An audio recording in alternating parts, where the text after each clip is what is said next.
Pandemic has really challenged us educators in how we can best deliver remotely. That said, this past year, I was able to explore setting up an efficient space for online teaching and creating content. My first setup was here and then here when I bought my first piece of lighting until eventually I built this, my dedicated space for online teaching and YouTube videos.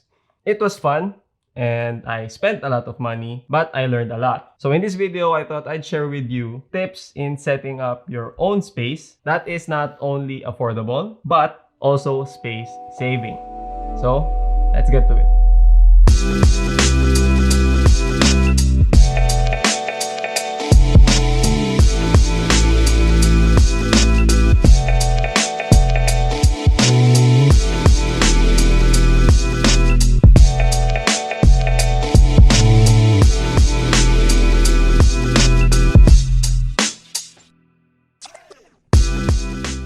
Okay, welcome to my spare bedroom. This room used to be a multi-functional room. I used to have a huge TV there and we used to play PS4, watch Netflix. It's pretty much our entertainment room. And it also converts into a guest room. But given our current situation, this room is now an office. Everything you see here is pretty much it. It's a small room. Here to my left is just a shoe rack that's full of shoes that I don't want you to see. Right here is my desk.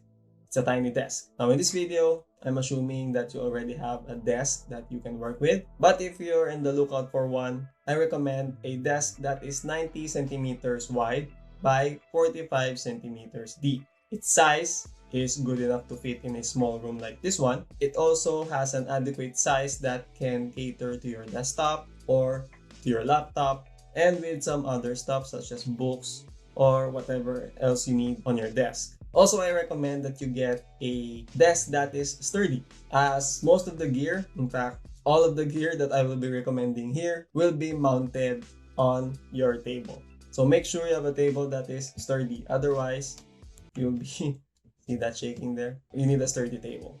So now let's talk about gear. Starting off with the camera. You'll often hear videographers or photographers say that the camera that is best is the one that you already have. And in this case, that is mostly true because I recommend that you use your smartphone. Most phones right now can record really good video. If you have an old phone lying around that can record 1080p, then you're good to go. In fact, this one that I'm using right now is the Galaxy Note 2. It's my old phone. It's very old. I mean, right now, there's what, Note 20? This right here is the second iteration of the Galaxy Note series. It's a very old phone, but as you can see, it can record good video. As long as it can record 1080p, you're good to go. In fact, to prove a point, everything in this video is shot on a phone. The next thing you need is a camera C clamp. It can mount into anything, chairs, pipes, or in this case, your table. And it has 1/4-inch screws which can fit any camera.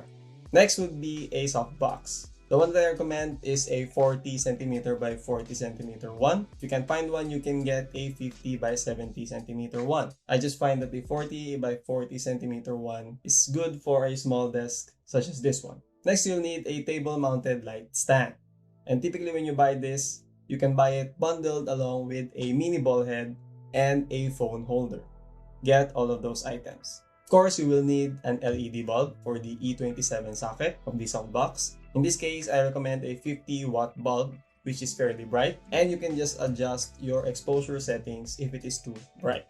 Moving on to audio equipment, I recommend the Boya BYMM1 on-camera microphone. It's a mini shotgun microphone that can be mounted in most cameras that have a mic jack. And in this case, it will be used with a table-mounted boom arm so it can be moved closer to your mouth. To add to that, you will need a 3/8-inch to 1/4-inch adapter screw, another mini ball head, just a small one, and a microphone extension cable. I will drop some links below, and I think I'm required to say that this is not a sponsored video. Why would it be? I'm recommending an old phone. Anyway, let's talk about how we will set it up. Let's first set up the camera. Now, in terms of the background or your framing, I recommend that you find an angle that shows the best background in your room. As you see in this view, I prefer this as it shows off my vintage cameras that I displayed here and my guitars mounted on the wall. Now, to mount your camera, you will need the C-clamp with the ball head and phone holder mounted on it. As for which camera you will be using on your smartphone, if it's the front or the rear camera, I prefer using the rear camera. That is for a couple of reasons. First, the rear camera usually produces a better image quality. Also, using the front camera creates a tendency for you to keep looking at yourself on the screen. So, to negate that, I'd rather use the rear camera so you are focused in just talking to the camera. Next is for the lighting. Now here I'm recommending lighting equipment because while you can rely on natural light from the window, I find that natural light can be inconsistent from time to time, especially when clouds come in or when it's raining. You get that inconsistent lighting along the way. But if you use artificial lighting, such as the one I'm using here with a softbox, you will get consistent lighting all throughout your video. So first, mount the light stand to the table, then assemble the softbox and attach the bulb to the E27 socket. Next, mount your softbox to the light stand, attach the diffuser, plug it in, then simply adjust the height and the orientation of the softbox to your desired setting. Now, some of you might prefer using the ring light. I'm not a fan because I still find the light from the ring light still very harsh. I prefer the softbox. I like that soft light going in and that soft shadows falling in. And I like placing my softbox over to the right or to the left so you get shadows of the parts of your face. So it's just a preference. It's up to you. If you want to use a ring light, if you find that it's cheaper, then go ahead. Now let's talk about audio. Like I said earlier, you will be using a boom arm to mount your microphone. So first, mount your boom arm to your desk. It's up to you where you will position the boom arm as long as the end of the arm is closest to your mouth and doesn't come in to your frame. Next is you attach the microphone to a mini ball head. Then mount the microphone assembly to the boom arm using the 3/8 to 1/4 inch adapter screw. Now using the microphone cable and the extension cable, connect the microphone to the smartphone. Now when doing this, make sure that everything is tightly connected to all the jacks. If something is loose, your audio will get messed up. Next is just simply adjust the direction of the microphone. Make sure it is pointed towards you. I recommend pointing it towards the chin since you tend to move around when you talk. And make it as close as possible to your mouth. And that's pretty much it. You're pretty much good to go with just that setup.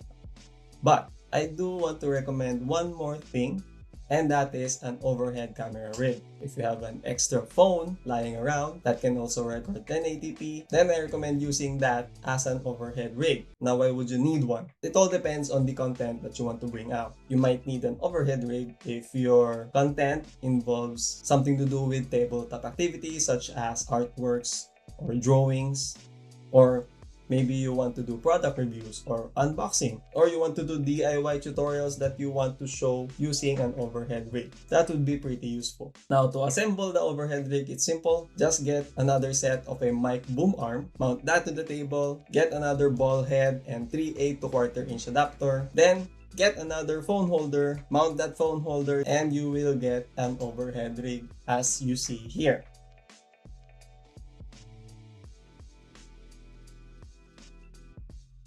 So that's it. A fully functional desk, online teaching, YouTuber setup, vlogging setup, whatever it is that you're going to do, that is complete with an overhead rig, a light, and an audio setup. All this for under 3,000 pesos excluding shipping. So I recommend you find a free shipping promo. And here are some other things that you might want to keep in mind.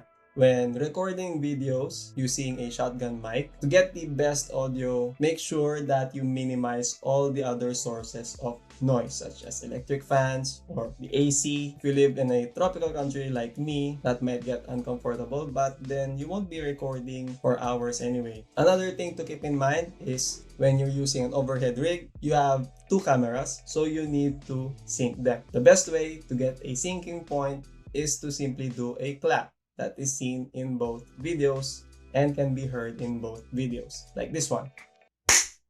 And I'll pretty much be using that as my syncing point. Now, as for the background, I recommend that you use practical lighting to improve your background, such as that lamp. I also have another lamp there to highlight some parts in your background.